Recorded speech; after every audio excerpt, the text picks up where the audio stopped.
Hey, what's going on, guys? This is Jaybird, and welcome back to the How to Rank Up series. In this episode, we're going to be talking about how to get better at playing defense, and I've went ahead and broken it down into 5 parts so that we can get into it as quickly as possible. First thing we're going to be talking about is your mindset. Most of what happens on defense happens in your head, and so that's a big thing we're going to be talking about. We're also going to be talking about your ball control, and then we're going to be talking about your rotations, how you get back to defense, and the way you do it, but most efficient ways. And we're also going to be talking about defending the back wall. And then lastly, we'll talk about your positioning so you can get the most power on the ball and have the most effect on the play. So let's hop right into it. Alrighty, and now we're on to talking about mindsets.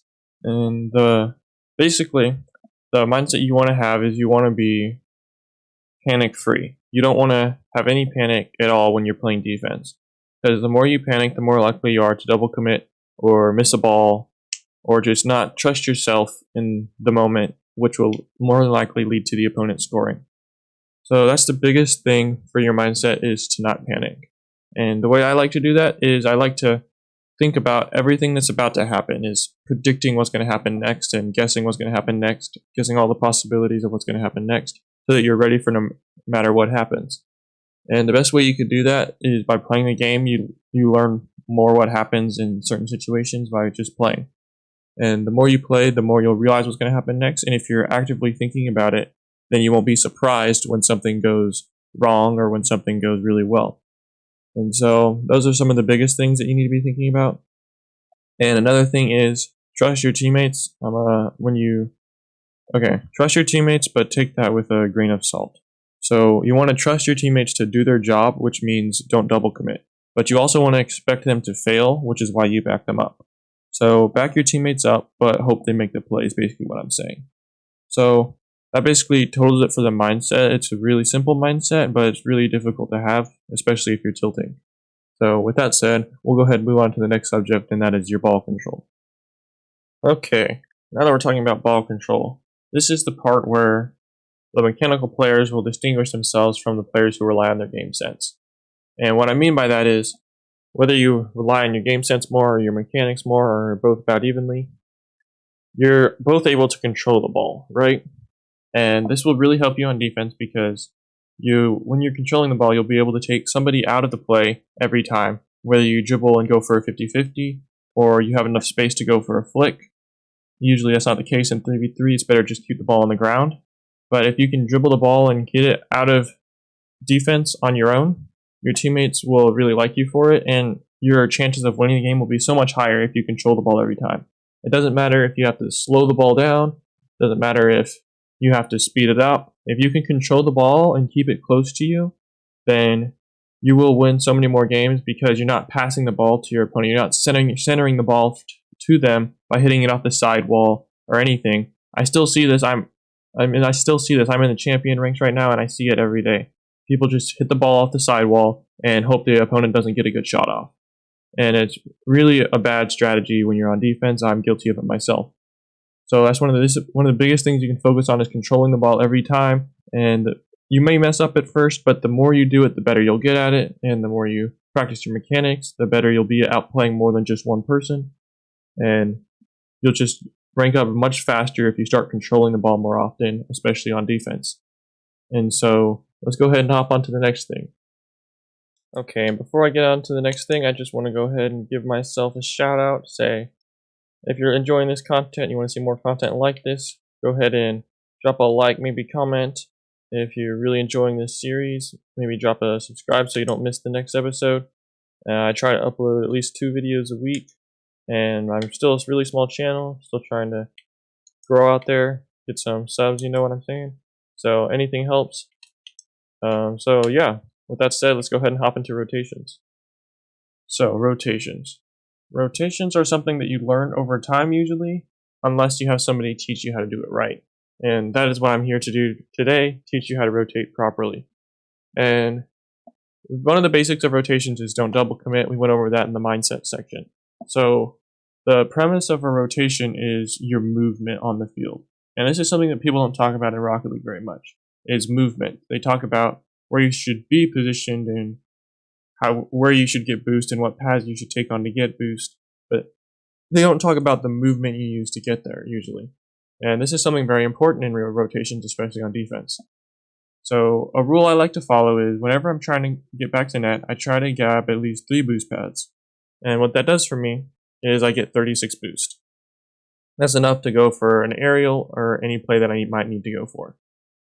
And that's one of the foundations of defense is having boost and not relying on the big boost because they get stolen and your teammates hog them.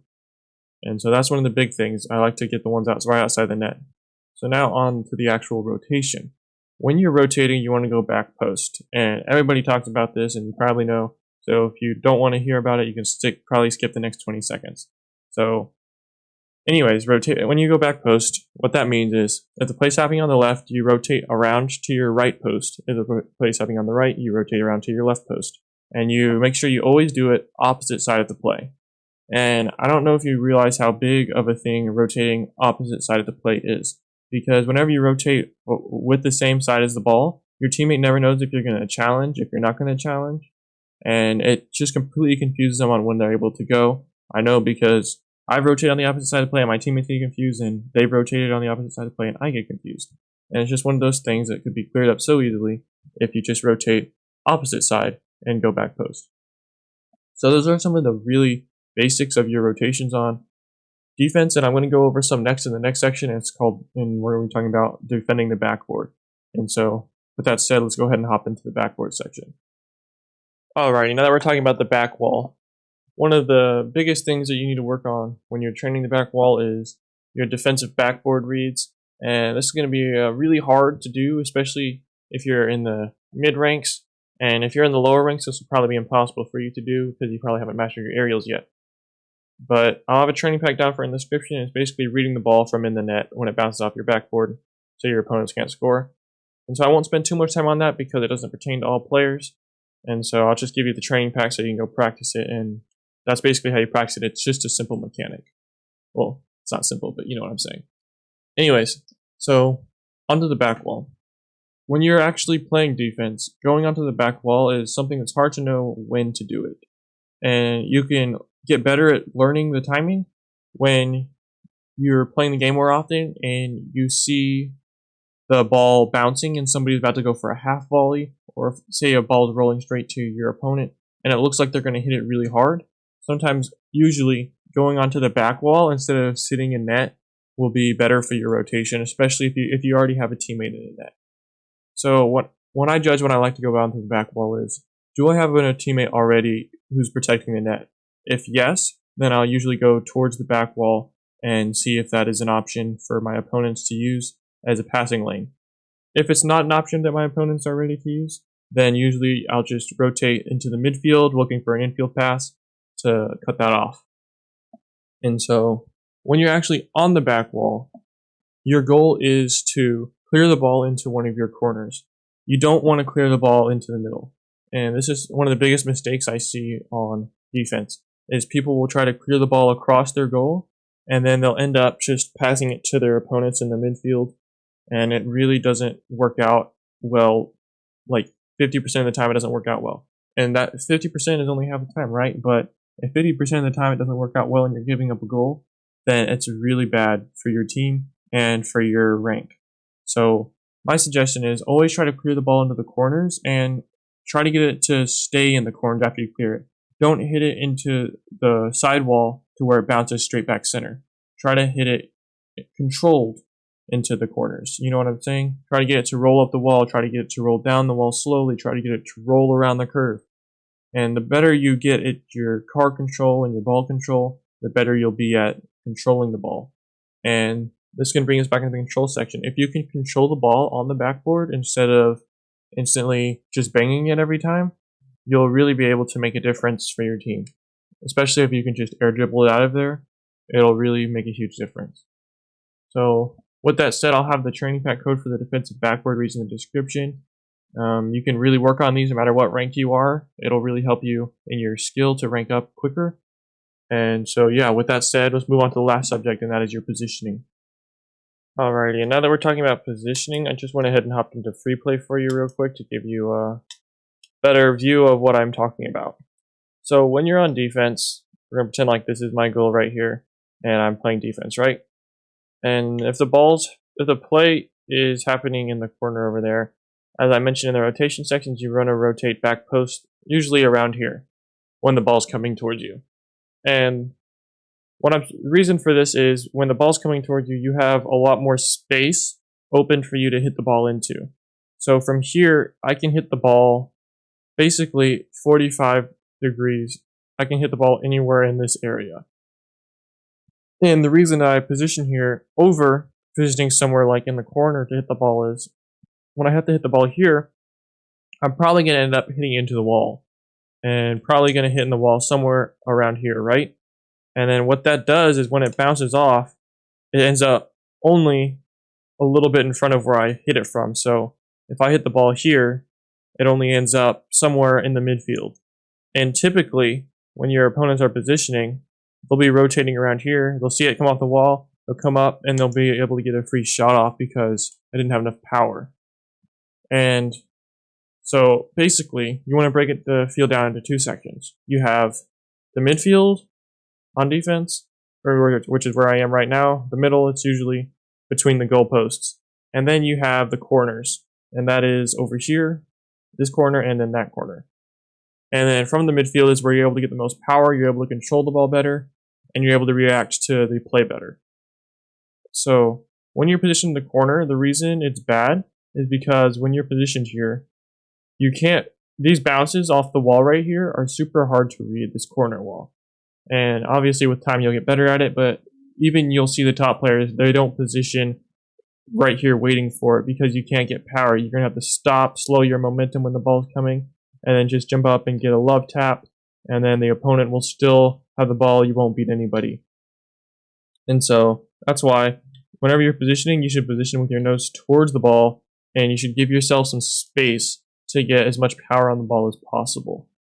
And so that is the biggest thing about positioning, is giving yourself space to get control and power. And sounds like I'm evil dictator now, control and power. But anyways, that is really all I can say about your positioning on defense, other than the back wall stuff we already talked about and going back post. But you want to be positioned not in the corners. That's basically the whole thing about your positioning. Because when you position the corners, that's when everything bad starts happening. And so that's pretty much going to wrap it up there for this video. I'll just do a quick summary. Remember, first we talked about your mindset. Make sure you're cool and collected. Then we talked about your ball control. It's your baby. Keep it close. Don't give it away. Third, we talked about your rotations. Make sure you're hitting that back post, grabbing your 36 boost. Fourth, we talked about the back wall. Make sure you're controlling the ball up there. You're not passing it straight down to your teammates. Keep it in the corners. Then we talked about your positioning. Get as much momentum as you can behind the ball. Get some power if you're going to go for something powerful. But your positioning will really help you with your control also, so you can dribble it into a 50-50, dribble it into a flick, do whatever you need to do to get the ball out on your own without relying on your teammates. And something we could have talked about in this video was defensive passing, but that's a little bit advanced and it doesn't always work out because teammates. And so I just wanted to talk about how you could improve as a player on your own without relying on your teammates. And so basically that's going to wrap it up. And if you like the video, go ahead and drop a like. Don't forget. Yeah, this has been Jaybird. See you on the next upload this week.